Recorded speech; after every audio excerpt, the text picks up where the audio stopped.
হায়াতুল বারজাখ অর্থাৎ কবরের জীবন। কবরের জীবন দুনিয়া ও আখিরাতের মাঝে এক অনন্তকাল। কবরের জীবন জান্নাতের বাগান হতে পারে কিংবা জাহান্নামের এক ভয়াবহ গর্ত।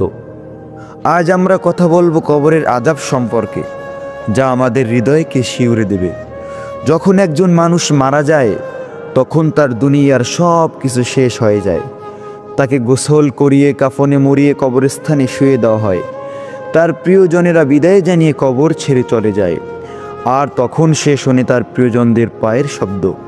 এই পৃথিবীর সঙ্গে তার শেষ সংযোগ। এরপর শুরু হয় কবরের জীবন।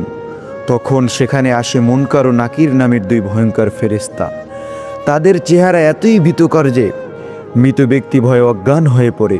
তারা মৃত ব্যক্তির কাছে তিনটি প্রশ্ন করে: তোমার রব কে? তোমার দিন কি?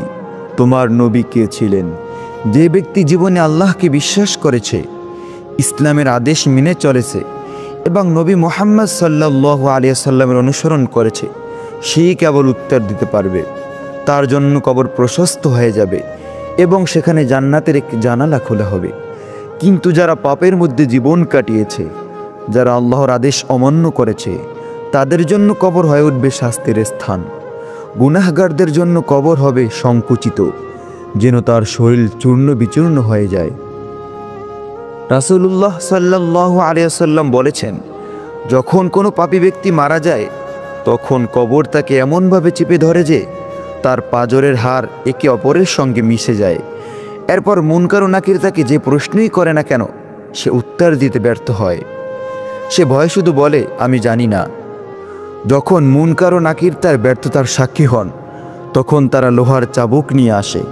সেই চাবুক এত ভারী এবং ভয়ঙ্কর যে প্রতিটি আঘাতে কবর আগুনে পরিণত হয়।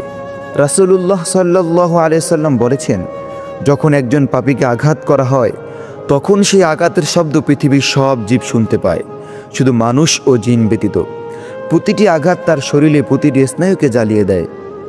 গুনাহগারদের জন্য কবর ধাউ ধাউ করে জ্বলে। কবরের মধ্যে আগুন ছড়িয়ে পড়ে এবং তাকে গ্রাস করে। কোরআনে বলা হয়েছে, আমি তাদের উপর আগুন পাঠাবো যা তাদের গ্রাস করবে। একটি হাদিসে বলা হয়েছে, পাপীদের জন্য কবরে এক পাশ থেকে অন্য পাশ আগুন ধাউ ধাউ করে জ্বলবে। সেখানে কোনো শান্তি নেই, নেই কোনো মুক্তি।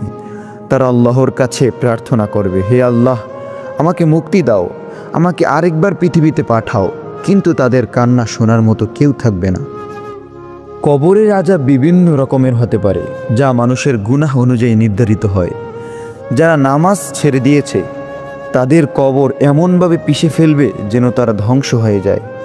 যারা মিথ্যা বলেছে তাদের মুখে গরম লোহার টুকরো ঢুকিয়ে দেওয়া হবে। যারা অন্যের সম্পদ চুরি করেছে তাদের শরীর শিকলে বাঁধা হবে এবং কবরের মাটিতে টেনে নিয়ে যাওয়া হবে। যারা অপবিত্র অবস্থায় থাকত তাদের কবর ভরে উঠবে দুর্গন্ধ ও বিষাক্ত ধোঁয়ায়। কবরের এই ভয়ঙ্কর আযাব থেকে মুক্তি পেতে হলে আমাদের দুনিয়ায় কিছু আমল করতে হবে। নামাজ, আমাদের প্রতিনিয়ত 5 ওয়াক্ত নামাজ পড়তে হবে। সূরা মুলক, প্রতি রাতে সূরা মুলক তেলাওয়াত করতে হবে। তওবা, প্রতিদিন আল্লাহর কাছে ক্ষমা চাইলে তিনি আমাদেরকে মাফ করবেন। অন্যায় ও গুনাহ থেকে দূরে থাকতে হবে। হারাম কাজ বর্জন করতে হবে। প্রিয় ভাই ও বোনেরা, কবরের জীবন বাস্তব। কবরের আযাব এমন একটি সতর্ক বার্তা যা আমাদের আখিরাতের জন্য প্রস্তুত হতে বলে। আসুন আমরা আমাদের আমল ভালো করি এবং পাপ থেকে দূরে থাকি এবং আল্লাহর পথে চলি। আল্লাহ আমাদের সবাইকে কবরের ভয়াবহ আযাব থেকে রক্ষা করুন, আমিন। প্রিয় বন্ধুরা, যারা ভিডিওটি দেখেছেন অবশ্যই উপকৃত হলে কমেন্ট করে জানাবেন এবং পরবর্তীতে এরকম ভিডিও পেতে আমাদের চ্যানেল